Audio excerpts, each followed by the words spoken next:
Hi, this is Anita. I'm interviewing Libby today as part of our series on making a difference where you are. And the theme for our interview this week is Your Mission is Our Mission. So Libby, tell us a little bit about you and what do you do?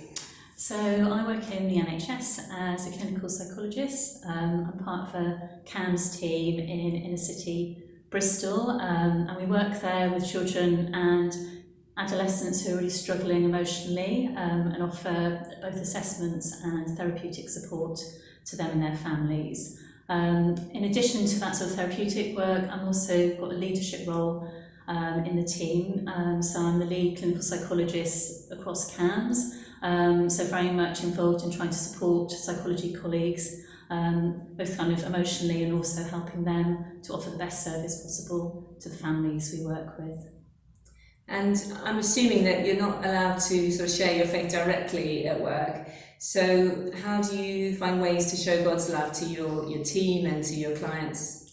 So I think for me as a Christian, very much kind of how I live that is through action and how I live my life. And you're right, I don't explicitly share that with people I'm working with, but I find that my faith really helps me a lot, both in terms of working with families and supporting staff.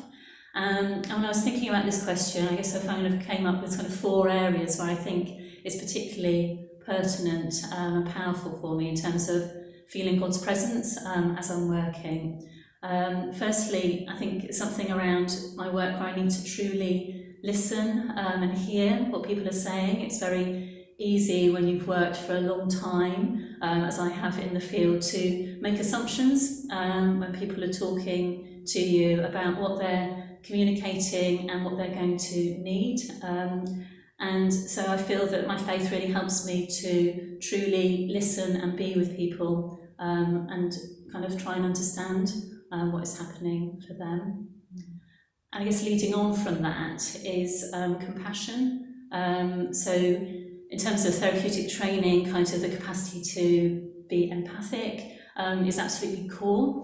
But I feel that my faith does help in terms of kind of showing that compassion both to families but also to colleagues. And I'm sort of really heartened at the moment, sort of across the NHS, the idea of compassionate leadership is really kind of coming to the fore, and this really fits for me, and I'm finding that kind of I can marry my ideas as a Christian with kind of that movement in how I'm supporting staff.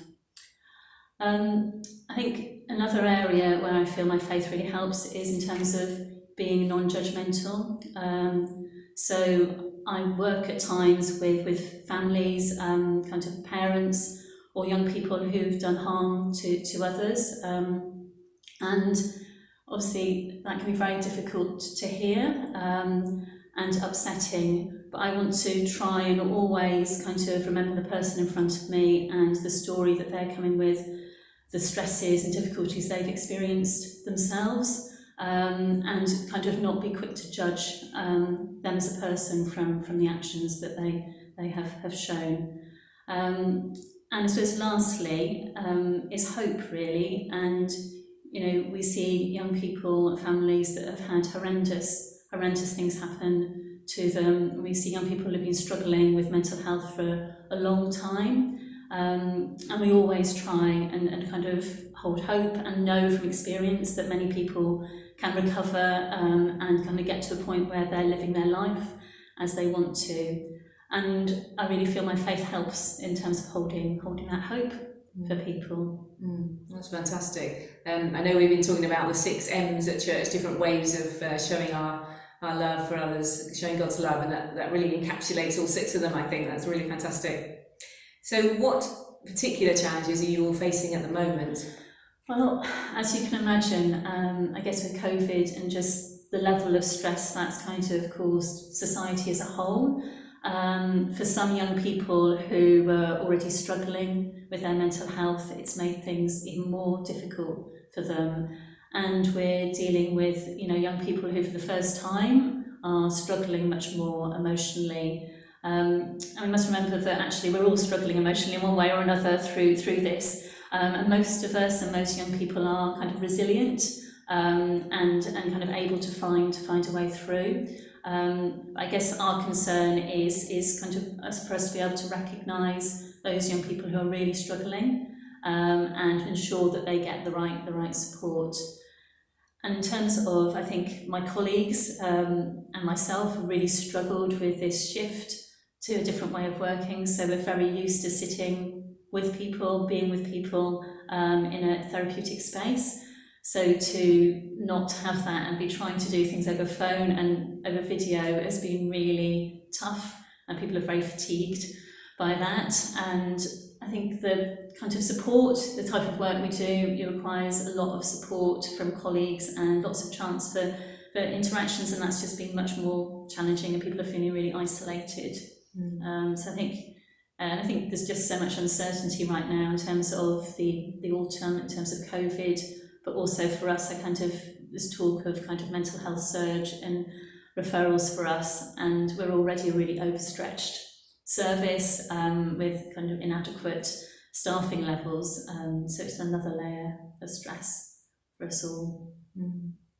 And we've called this week's topic Your Mission is Our Mission, the idea that as all of our members of our church are out and doing their frontline work every day, whatever that might be, that's our mission as a church, and we want to support you. So I was wondering, how can we at Christchurch pray for you and support you?